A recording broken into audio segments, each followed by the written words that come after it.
Hello students, कैसे हैं आप सब लोग। आई होप आप लोग अच्छे होंगे, अच्छे से पढ़ाई कर रहे होंगे। इस वीडियो में आपको हर टाइप का क्वेश्चन मिल जाएगा। दूसरा, आपके सब टाइप के कॉन्सेप्ट कवर हो जाएंगे। तो जितने भी टाइप के प्रीवियस ईयर क्वेश्चन में पूछे गए हैं तो वो सारे क्वेश्चन भी कवर हो जाएंगे। हर टाइप का टॉपिक कवर हो जाएगा इस वीडियो में। तो वीडियो पूरा देखना है, बढ़िया से सारे क्वेश्चन कवर करने हैं। ठीक है, चलिए वीडियो को स्टार्ट करते हैं। सबसे पहले अगर बात करें तो हमारा जो पहला टॉपिक है वो है प्राइम फैक्टराइजेशन पे बेस्ड। आपने देखा होगा अपनी एनसीईआरटी में टोटल 2 एक्सरसाइज, इसमें पहली एक्सरसाइज जो है वो प्राइम फैक्टराइजेशन बेस्ड पे है और दूसरी इर्रेशनल नंबर पे है। तो प्राइम फैक्टराइजेशन में बेसिक अगर मैं बात करूं तो जो बचपन में सीखा, जैसे 24 के प्राइम फैक्टर करने हैं तो हम पहले 2 लिखते हैं, फिर यहाँ 12 आता है, फिर 2 से डिवाइड करा 6 आया, फिर 2 से डिवाइड करा 3 और ये 3 से गया 1। तो यानी हम 24 को लिखते हैं 2 कितने बार है 1 2 3, तो हम 2 की पावर 3 लिख सकते हैं इंटू 3। तो ये हमें प्राइम फैक्टराइजेशन बेसिक चीज़ है जो आनी चाहिए, जिसके बेसिस पे एचसीएफ और एलसीएम निकालना हम सीखते हैं। ठीक है, तो सबसे पहले प्राइम फैक्टराइजेशन में किस टाइप के क्वेश्चन बनते हैं, चलिए वो देखते हैं। तो इस क्वेश्चन में क्या लिखा है, number 385 can be expressed as the product of prime factor. यानी कि हमें 385 को प्रोडक्ट ऑफ प्राइम नंबर के फॉर्म में लिखना है। तो आप लोग क्या करो, 385 के प्राइम फैक्टराइजेशन कर लो। सबसे पहले देखो कि किससे डिवाइड हो रहा है। तो ये सबसे पहले जाएगा 5 से ना, क्योंकि 5 लास्ट में है ना, तो 5 से जाएगा। तो 5 7 35 और फिर 3 कैरी आएगा, 35 बनेगा, फिर 7 टाइम्स चला जाएगा ना। फिर ये 7 से जाएगा तो ये 11 आएगा और फिर ये 11 से ये 1। इसका मतलब 385 को हम लिख सकते हैं 5 × 7 × 11। समझ में आया। तो ये कौन सा ऑप्शन में है, 5 7 11। तो ये हमारे बी ऑप्शन में है। ठीक है, तो उम्मीद करता हूँ ये वाला क्वेश्चन समझ में आ गया, नोट कर लो इसको अच्छे से। अब देखो प्राइम फैक्टराइजेशन आपने समझ लिया है, ठीक है, कि किस तरीके से करते हैं। तो एक क्वेश्चन बहुत इंपॉर्टेंट है जिसमें लिखा रहता है so that any number of the form 6 to the power n where n belongs to natural number can never end with digit 0।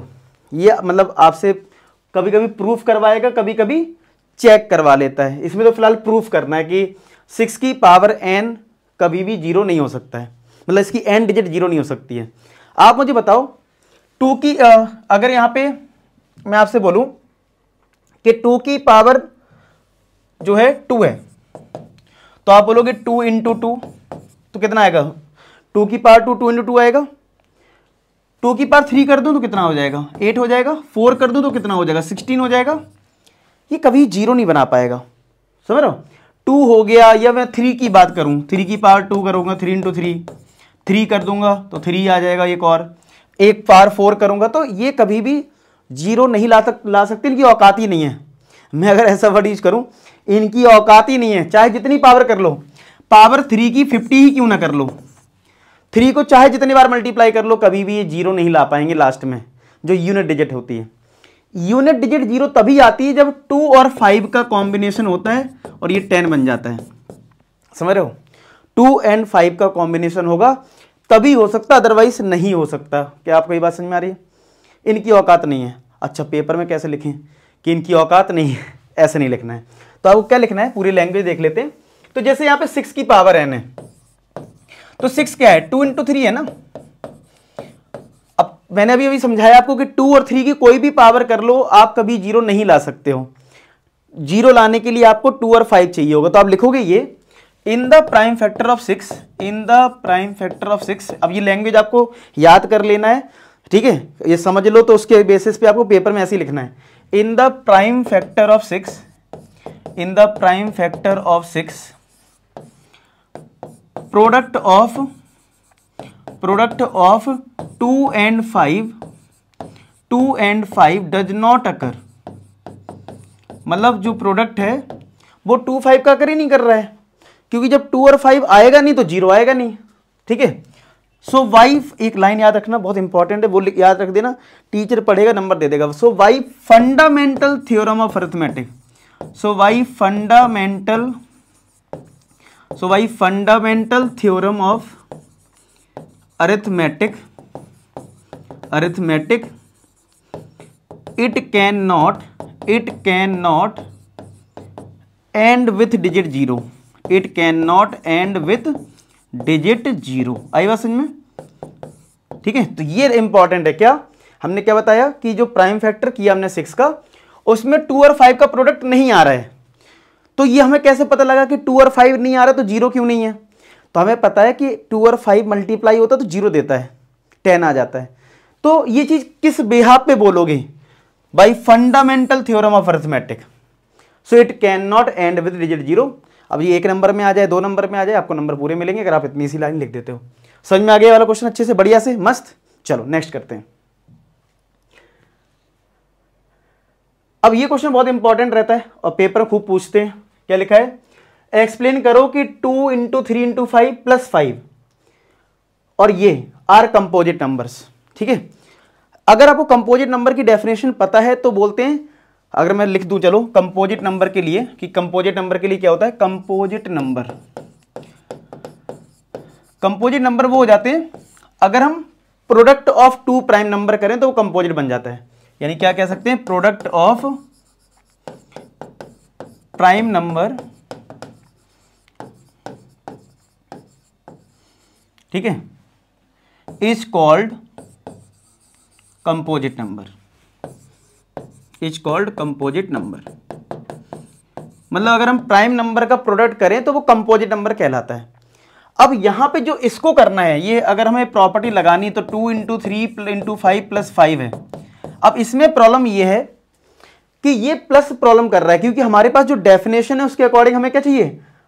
Product of prime number. अगर ये 5 ना होता प्लस में तो ये सारे नंबर प्राइम नंबर है और सारा प्रोडक्ट है, तो बोल देते इस डेफिनेशन से, लेकिन यहाँ पे प्लस है। तो जब प्लस आता तो ऐसे केस में हम लोग क्या करते हैं, जो नंबर एक टर्म हमारा ये है और एक टर्म हमारा ये है, इन दोनों में जो कॉमन मिल रहा है उसको कॉमन लो। तो 5 यहां 5 यहां है, तो ये कितना हो गया? 2 इंटू 3, ये 5 तो कॉमन चला गया, प्लस यहां 5 कॉमन लिया तो 1, तो 2 3 जा 6 प्लस 1 7 आ गया। क्या ये प्रोडक्ट ऑफ प्राइम नंबर हो गया? तो बस ये डेफिनेशन लिख देना, product of prime number is called composite number. तो ये हो गया कंपोजिट। ऐसे ही आपको ये वाला करना है, 5 इंटू 7 इंटू 11 प्लस 7 इंटू 5। तो इसमें और इसमें कॉमन क्या आ रहा है? 7 आ रहा है, तो 7 कॉमन लिया और 5 भी आ रहा है ना, 5 और 7 दोनों ही कॉमन मिल रहे हैं, 5 और 7, तो यहां से बचेगा 11 और ये 5 और 7 कॉमन मिल गया, तो यहां पे कितना बचा? 1 बचा, क्योंकि 5 और 7 दोनों ही में ही है। तो 5 और 7, 11 प्लस 1 हो गया 12, तो 5 7। अब 12 के अगर प्राइम फैक्टर करोगे तो क्या 2 इंटू 3 आएगा? करके देख लो, 4 3 जा 12, तो क्या सारे प्राइम नंबर आ गए और सबका प्रोडक्ट है? तो बस ये डेफिनेशन चिपका देना कि product of prime number is called composite number, तो ये कंपोजिट नंबर हो जाएगा। समझ में आ गया? बढ़िया से, इसको नोट कर लीजिए।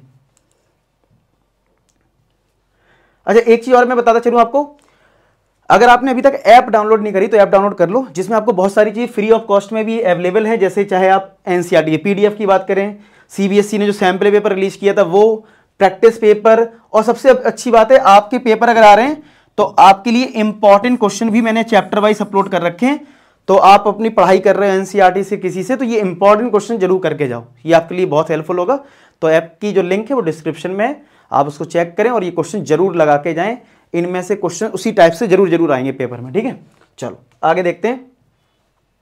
अब हमारा जो नेक्स्ट कॉन्सेप्ट है वो है बेस्ड ऑन एचसीएफ और एलसीएम। तो एचसीएफ और एलसीएम कैसे निकालते हैं, एक छोटे से एग्जांपल समझ लेते हैं। एक नंबर अगर ए है मेरा 2 की पावर 3 इंटू 3 की पावर 2, और एक बी नंबर है 2 की पावर 2 3 इंटू 7, ऐसा है आपके पास, ठीक है। अब इन दो नंबर में, ये थोड़ा 5 कर देता हूं। अब अगर मैं आपसे कहूं एचसीएफ बताओ और एलसीएम बताओ, ठीक है, एचसीएफ बताओ और एलसीएम बताओ, तो बहुत ध्यान समझना। अगर आपको दो नंबर का अगर एचसीएफ निकालना है, क्या निकालना है? एचसीएफ अगर निकालना है तो आपको उन दो नंबर में कॉमन नंबर ढूंढना होगा। कॉमन मतलब जैसे 2 3 है, इधर भी 2 3 है, तो भैया 2 और 3 जरूर आएगा। और दूसरी बात, एचसीएफ में कॉमन के बाद हम नंबर्स की छोटी पावर लेते हैं। जैसे यहां पे 2 की पावर 3 है, यहां 2 की पावर 2 है, तो 2 की पावर 2 लेंगे क्योंकि छोटा है। 3 की पावर 2 है, यहां 3 की पावर 1 है, तो 3 की पावर 1 लेंगे, तो आंसर कितना आ गया? 12। तो इसका एचसीएफ कितना आया? 12 आया। अगर यहीं पे मैं बोलूं एलसीएम निकालो, क्या निकालो? एलसीएम। तो एलसीएम में क्या करते हैं, दो नंबर में जितने नंबर दे रखे हैं वो सारे लेते हैं, जैसे 2 दिख रहा है, 3 दिख रहा है, 5 दिख रहा है, तो लिख लो 2 3 5 सारे लेना है। और एलसीएम में बड़ी पावर लेनी है, तो इन दोनों में 2 की बड़ी पावर क्या है, 3 है, 3 लोगे। 3 की बड़ी पावर क्या है, 2 है, तो 2 लेंगे। 5 तो पावर 1 ही है हाईएस्ट, तो 1 लेना है। तो ये कॉन्सेप्ट है, समझ में आया। एचसीएफ में कॉमन लेना है और नंबर्स की छोटी पावर लेनी है। एलसीएम में सारे नंबर लिखने हैं और उनकी हाईएस्ट वाली पावर लेनी है, ठीक है। तो कितना आ जाएगा, 8 × 9 × 5, ठीक है। तो ये सॉल्व कर लो, आपको एलसीएम मिल जाएगा। कितना आ जाएगा, 8 9 72 होता है और ये 5 है, तो 5 2 10, 1 कैरी 35, 360 आ जाएगा। समझ में आ गया। तो ये होता है एचसीएफ और एलसीएम का कॉन्सेप्ट। चलिए इस पे क्वेश्चन करते हैं, इसको नोट कर सकते हो आप। अब जैसे ये क्वेश्चन दे रखा है, क्या लिखा है, let A and B positive integer such that A is equal to P cube Q की पावर 4 और बी एक नंबर है आपका पी स्क्वायर क्यू का क्यूब है, ठीक है। पी क्यूब क्यू की power 4, P square Q cube. P cube prime number है, बता दिया है। एचसीएफ बोला है पी की पावर एम है, क्यू की पावर एन है। अच्छा, एचसीएफ जो गिवन है वो है पी की पावर एम, क्यू की पावर एन। अब आप मुझे बताओ ए और बी का, यानी इन दोनों का एचसीएफ, इसको देख के क्या लग रहा है आपको। तो एचसीएफ में मैंने आपको समझाया था कि जो पी और क्यू है, अगर कॉमन नंबर है तो कॉमन नंबर आपको लेना है, तो पी क्यू दोनों में है। और एचसीएफ में छोटी पावर लेनी है, तो इन दोनों में छोटी पावर क्या है, 2। इन दोनों में छोटी पावर कौन सी है, 3। तो एचसीएफ ये आएगा, लेकिन हमें एचसीएफ ये दे रखा है, तो ये तुम्हें हेल्प करेगा कंपेयर करने में। यानी यहां पे p की पावर 2 है, यहां पे p की पावर m है, तो 2 is equal to m, m मिल गया तुम्हें यहां से, ठीक है। q की पावर 3 है, यहां पे q की पावर n है, तो 3 इज इक्वल टू n हो गया, यानी n मिल गया। आया समझ में। अब आते हैं ऐसी एलसीएम पे। आपको दो नंबर का जो एलसीएम दे रखा है वो दे रखा है p की पावर r और q की पावर s। अब आप बताओ इन दो नंबर का एलसीएम क्या होगा। एलसीएम में जो नंबर दिख रहे हैं वो सारे लिख दो, यानी p और q, और उनकी हाईएस्ट पावर लेनी होती है। तो p की हाईएस्ट पावर 3 है, q की हाईएस्ट पावर 4 है, तो यहां पे भी कंपेयर कर लो। p की पावर 3 है, यहां पे p की पावर r है, तो r इक्वल टू 3 हो गया। यहां पे q की पावर 4 है, यहां s है, तो 4 इक्वल टू s हो गया, तो s भी आ गया। अब आपको क्या निकालना है, m plus n into r plus s, ठीक है। तो m 2 है आपका, m 2 है, n आपका 3 है, r आपका 3 है और s आपका 4 है, ठीक है। मतलब क्या, m प्लस n, तो m आपका 2, n आपका 3 और r आपका 3 और s आपका 4। तो ये कितना आ गया, ये हो गया 5 और ये हो गया 7, तो आंसर कितना आ गया, 35। समझ में आया किस तरीके से करते हैं। मतलब सिंपल है, पावर हमने क्या करा, ये ऐड कर ली, ठीक है। एक बार फिर से चेक कर लेते हैं अच्छे से। एचसीएफ में छोटी पावर ली तो 2 3 मिला, वो 5 आएगा। यहाँ पे बड़ी पावर लेनी 3 4 आएगा, तो 7 आएगा और मल्टीप्लाई करेंगे तो 35। कौन सा ऑप्शन हो गया, सी पार्ट। समझ में आ गया, इसको बढ़िया से नोट कर लो। अब अगर ऐसा कभी क्वेश्चन आ जाए ना कि कोई भी चीज घंटी है, कब बजेंगी एक साथ, कब मिलेंगे, ठीक है। दो फ्रेंड ने चलना शुरू कर रहे हैं, वो कब मिलेंगे, ये मिलेंगे की जब भी बात आएगी ना, ऐसे क्वेश्चन में समझ जाना एलसीएम लेना होता है। क्या लेना होता है, एलसीएम लेना होता है, समझ जाना, ठीक है। तो देखो क्या लिखा है, 3 बेल्स हैं जो रिंग करती है इतने इतने इंटरवल पे, और 3 बेल्स जो है वो 6 AM पे पहले उन्होंने रिंग करा है, ठीक है। अब बोला है when the 3 bells will ring together next, मतलब 6 बजे तीनों घंटियों ने आवाज करी एक साथ। अब बोला ये दोबारा कब करेंगे, किस टाइम पे करेंगे, ये सब पूछना चाह रहे हैं। तो मैंने क्या बताया, ऐसे क्वेश्चन में आपको एलसीएम लेना है। तो आपको क्या करना है, एलसीएम ले लेना है किसका, 4 का, 7 का और 14 का। तो ये देखना है ये एलसीएम कितना आएगा। तो कैसे करोगे, पहले 4 के प्राइम फैक्टर कर लो, 2 × 2, 7 का तो भैया 7 रहेगा, 14 का हो जाएगा 2 × 7।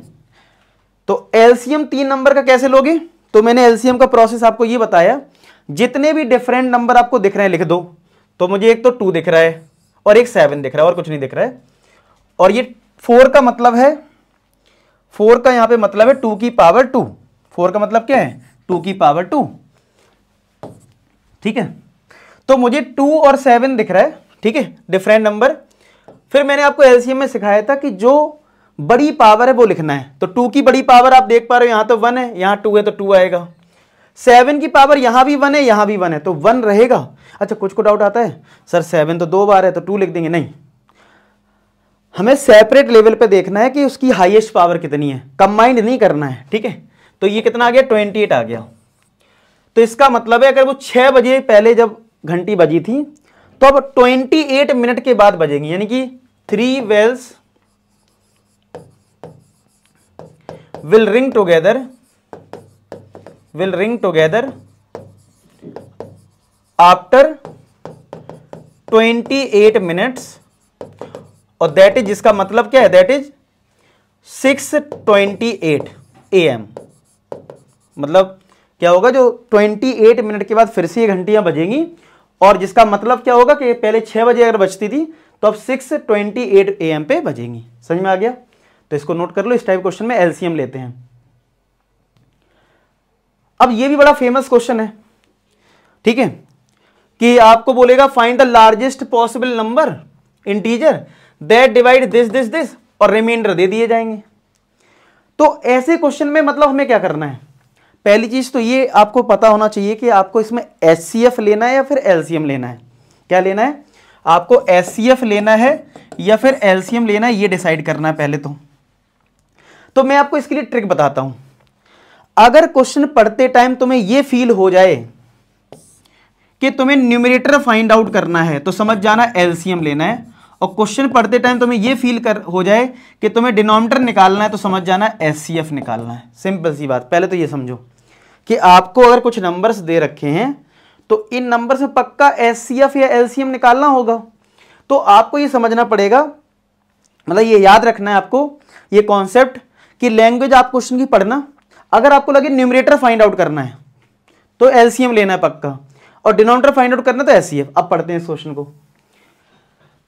Find the largest possible integer, positive integer that divides, यानी कि एक बड़े से बड़ा नंबर हमें बताना है जो 125, 162 और 259 को डिवाइड करता हो, यानी डिनोमिनेटर निकालना। क्या निकालना है, डिनोमिनेटर। और मैंने अभी क्या सिखाया, अगर डिनोमिनेटर निकालना है तो एचसीएफ लेना है, काम खत्म। तो ये वाला चीज तो क्लियर हो गया, ठीक है, कि एचसीएफ लेना है। लेकिन हमें रिमाइंडर भी दे रखे हैं, तो हम लोग क्या करेंगे, हमें ये बता रखा है कि इन तीन के लिए रिमाइंडर ये है रिस्पेक्टिवली, यानी कि 125 के लिए रिमाइंडर कितना है 5, तो 125 में 5 माइनस कर दो 120 आ जाएगा, ठीक है। और 162 में दूसरे नंबर पे 6 से 6 माइनस कर दो तो कितना आ जाएगा 156, और लास्ट में 259 में 7 माइनस करेंगे तो 252। अब ये हमें पता है कि आपको एचसीएफ लेना है, तो हमें एचसीएफ लेना है किसका, और वही हमारा आंसर होगा 120, 156 और 252 का। तो चलिए प्राइम फैक्टर करते हैं। 120 का सबसे पहले प्राइम फैक्टर करते हैं, तो 120 का कितना आएगा, और ये सब फेयर वर्क है, मतलब साइड में जरूर कर रहा हूं, आप फेयर में आप भी ऐसे ही करना, कोई दिक्कत नहीं है, ठीक है। टीचर को भी देखना चाहिए सब करा है तुमने। 260, 230, 215, 3, 5, 5, 1, तो ये कितना आ गया 2 की पावर 3 इंटू 3 इंटू 5, ठीक है। अब 156 के कर लेते हैं। 156 2 से गया 7, 8 आएगा, फिर 2 से गया 2 3 जा 6, 9 आएगा, फिर 3 से गया 13 आ गया 13, तो ये आ गया 2 की पावर 2 इंटू 3 इंटू 13। अब 252 के कर लेते हैं। 252 के क्या होंगे देखो, पहले 2 से जाएगा तो 126 आएगा, फिर 2 से जाएगा तो 63 आ जाएगा, फिर 3 से जाएगा तो 21 आ जाएगा, फिर 3 से जाएगा 7 और फिर 7 से 1, ठीक है, यही आएगा, चेक कर लें। अब यहां पे क्या हो रहा है 2 की पावर 2, 3 की पावर 2 और 7, 2 की पावर 2, 3 की पावर 2 और ये 7। अब आप बताओ इनका एचसीएफ अगर मुझे लेना है तो एचसीएफ में मैंने क्या समझाया था, जो नंबर कॉमन है वो आपके आंसर में होंगे। तो कॉमन क्या दिख रहा है आपको इन सब में, एक तो 2 सब में दिख रहा है और 3 सब में दिख रहा है, तो एक तो 2 और 3 है बस, ठीक है। 5, 13, 7 तो कॉमन ही नहीं है। अब एचसीएफ में छोटी पावर लेनी है, छोटी पावर कितनी है 2 है, और 3 की पावर छोटी कितनी है 1 है, तो 1 रहेगा, तो 4 3 जा 12, तो इसका आंसर क्या है 12। तो बस लास्ट में कंक्लूजन कर देना कि largest possible number, largest positive number या पॉजिटिव इंटीजर इक्वल टू 12। और ऐसे ही आप पेपर में भी लिख देना, टीचर को पता रहे तुमने सब कुछ किया है यार, कोई इनसे कॉपी वॉपी नहीं करा है। तो इसका आंसर हो गया 12, नोट कर लो, बहुत ही अच्छा क्वेश्चन था। अब आपको एक फॉर्मूला याद रखना है कि अगर कभी एचसीएफ, एलसीएम और प्रोडक्ट ऑफ टू नंबर पे क्वेश्चन आ जाए तो एक फॉर्मूला होता है कि एचसीएफ इंटू एलसीएम हमेशा किसके बराबर होता है, प्रोडक्ट ऑफ टू नंबर्स के। किसके बराबर होता है, प्रोडक्ट ऑफ टू नंबर्स के, ठीक है। ये हमारा एक होता है कॉन्सेप्ट। और प्रोडक्ट ऑफ टू नंबर्स, अगर मेरे पास दो नंबर है ए और बी, तो ये ए इंटू बी लिख सकते हो, एचसीएफ इंटू एलसीएम को। तो ये एक फॉर्मूला आपको याद रखना है, क्या, एचसीएफ इंटू एलसीएम जो होता है वो क्या होता है, ए इंटू बी के इक्वल होता है। इसको नोट कर लीजिए, इस पे आप क्वेश्चन करते हैं। अब देखो इसमें क्या है, LCM of two number is इतना, एचसीएफ इतना, वन नंबर इज इतना, अदर नंबर निकालना है। तो क्या लगा दो फॉर्मूला इसमें, HCF into LCM is equal to A into B. क्या लगाना है, HCF into LCM is equal to A into B. तो अब आपको एलसीएम ऑफ टू नंबर कितना दे रखा है, 182, यहां 182 लिख दो। एचसीएफ कितना है, 13 है, 13 लिख दो। वन नंबर कितना है, 26 है, 26 लिख दो। दूसरा नंबर पूछ रहा है, नहीं बी आपसे पूछ रहा है, तो इसको सॉल्व कर लो। तो 13 इंटू 182 और ये 26 नीचे आ जाएगा इक्वल टू बी। तो ये 2 टाइम्स कट जाएगा, 2 से इससे काट दो तो 91 आ जाएगा। तो बी हमारा जो है दूसरा नंबर जो है वो कितना आ गया, 91। इसमें पूछा था ना अदर नंबर, तो अदर नंबर हमारा हो गया, अदर नंबर इक्वल टू कितना, 91। क्लियर है। तो अगर आपको ये समझ में आ गया तो इसको नोट कर लीजिए, ठीक है। अब जो लास्ट कॉन्सेप्ट बचता है वो है इर्रेशनल नंबर, यानी कि हमें इर्रेशनल नंबर कैसे प्रूफ करना है। तो एक तो आपने एनसीईआरटी में बहुत क्वेश्चन करते हो कि √2 एक इर्रेशनल नंबर है, प्रूफ करो। तो बहुत कॉमन सी चीज है, वो तो आपको आनी चाहिए, ठीक है, कि उसका पूरा जो प्रॉपर मेथड है। लेकिन इस पे जो क्वेश्चन बनता है ये वाला, इस वाले में हमें क्या करना है, इसका स्टेप अच्छे से देख लो। क्या लिखा है, so that 5 + 2√7 is an irrational number. और √7 तुम्हें दे रखा है कि ये इर्रेशनल नंबर है, ठीक है। अब एक बात ध्यान रखना कि ये क्वेश्चन 3 नंबर में भी आता है, लॉन्ग में भी आ जाता है। अगर चलो इसमें तो अच्छी बात है, ये बता रखा है कि √7 एक इर्रेशनल नंबर है। मान लो ये लाइन ना लिखी होती, ठीक है। अब मेरी बात सुनना ध्यान से, अगर ये 3 नंबर का क्वेश्चन हो तो तुम इसको तो इर्रेशनल नंबर प्रूफ करना, लेकिन √7 को प्रूफ मत करना। मान लेना कि √7 एक इर्रेशनल नंबर है, लेकिन यही क्वेश्चन अगर 5 नंबर में आ जाए, आ सकता है, इसका कुछ भरोसा नहीं है, ठीक है।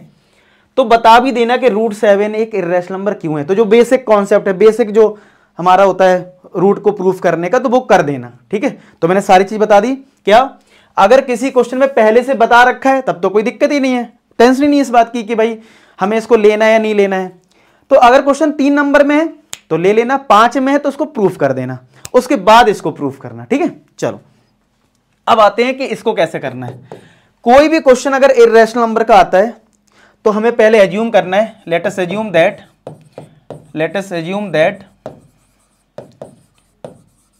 5 + 2√7 बी अ रैशनल नंबर। हमने क्या मान लिया कि ये एक रैशनल नंबर है, ये पहले हम एज्यूम करते हैं। इनका फिक्स प्रोसेस होता है। अब इस टाइप से चाहे 10 क्वेश्चन दे दे कोई, तुम्हें 50 दे दे, तो इस टाइप के क्वेश्चन का फिक्स प्रोसेस है कि भाई इसको मान लिया कि ये एक रैशनल नंबर है। और अगर कोई भी रैशनल नंबर होता है तो वो P/Q फॉर्मेट में होता है, ठीक है। कोई भी अगर रैशनल नंबर होता है तो वो 2/3 P/Q फॉर्मेट में होता है। और ये भी हमें पता होना चाहिए P and Q आर को प्राइम नंबर। कैसे नंबर, को प्राइम नंबर, ठीक है। और को प्राइम नंबर कौन से होते हैं, जिनका HCF 1 होता है, ठीक है। ये चीज हमें पता हो, चलो ठीक है। अब इसको सॉल्व करने का प्रोसेस ये है कि रूट वाले टर्म को तुम LHS में रखोगे, बाकी सबको RHS में कर दोगे, यानी कि 5 को RHS में कर दो। तो 2√7 = P/Q माइनस का 5। फिर ये जो 2 है इसको डिवाइड में कर दो, तो √7 आ जाएगा P/2Q 5/2। मैंने 2 दोनों में डिवाइड कर दिया। अच्छा, P/2Q, देखो P/Q जो है वो एक आपको जो रिजल्ट देगा वो एक रैशनल नंबर का रिजल्ट देगा। भाई रैशनल नंबर ही तो है ये, हमने रैशनल नंबर माना है। और 5/2 क्या है, वो भी एक रैशनल नंबर है। ठीक है, देखना, since p/2 q and 5/2 are rational number. कैसे नंबर है, रैशनल नंबर है। और दो रैशनल नंबर के बीच का डिफरेंस रैशनल नंबर होता है। फिर ये बता दो, difference between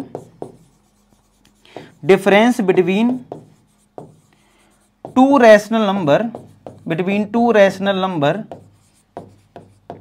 is always a rational number. मतलब अगर दो रैशनल नंबर के बीच में डिफरेंस किया जाए तो वो रैशनल नंबर होता है। इसका मतलब हो गया कि ये जो रिजल्ट है आरएचएस में, यानी कि p/2q minus 5/2 is a rational number. भाई ये हमने समझा दिया कि ये रैशनल नंबर क्यों है, क्योंकि p/q पहले से रैशनल नंबर था, उसमें कुछ माइनस करा तो भी वो रैशनल नंबर है। अब आप बताओ, जब बीच में इक्वल टू का साइन लगा है तो जो आरएचएस होगा वही तो एलएचएस होगा। इसका मतलब तो ये हो गया कि √7 will that implies √7 is also a rational number. ये भी भैया एक रैशनल नंबर होगा। तो ये तो गलत बात हो गई, जबकि इस क्वेश्चन में क्या पता है, √7 कैसा नंबर है, इर्रेशनल है। तो अब आप क्या लिखोगे, but we know that √7 is an irrational number. कैसा नंबर है, इर्रेशनल नंबर है। इसका मतलब क्या है, कुछ तो गलती करी है हमने। सो यहां पे कहीं ना कहीं मतभेद है, कॉन्ट्रडिक्शन बोलते हैं इसको। क्या बोलते हैं कि पहले आपने बोला कि √7 एक रैशनल नंबर है, मतलब इस कंडीशन से, और हमें पता है कि √7 एक इर्रेशनल नंबर है। So there is a contradiction. क्या है, देयर इज अ कॉन्ट्रडिक्शन, मतलब हमारी बात में मतभेद हो गया है। और अगर कॉन्ट्रडिक्शन है, इसका मतलब जो हमने एजम्पशन लिए वो गलत लिए।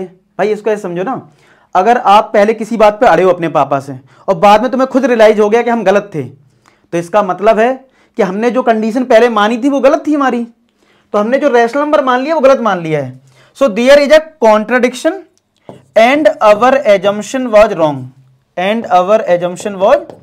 रॉन्ग। ऐसे लिखना है आपको, अवर एजम्पशन वाज रॉन्ग। और अगर हमारी एजम्पशन रॉन्ग थी तो अगर हमने इसको रैशनल नंबर लिया था तो ये कैसा नंबर है, इर्रेशनल नंबर। तो that implies 5 + 2√7 is an irrational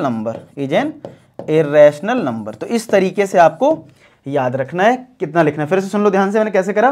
पहले रैशनल नंबर माना, सिंप्लीफाई करो, रूट के टर्म को एलएचएस में रखो, बाकी सबको आरएचएस में। ये वाला पार्ट एक रैशनल नंबर है, ठीक है।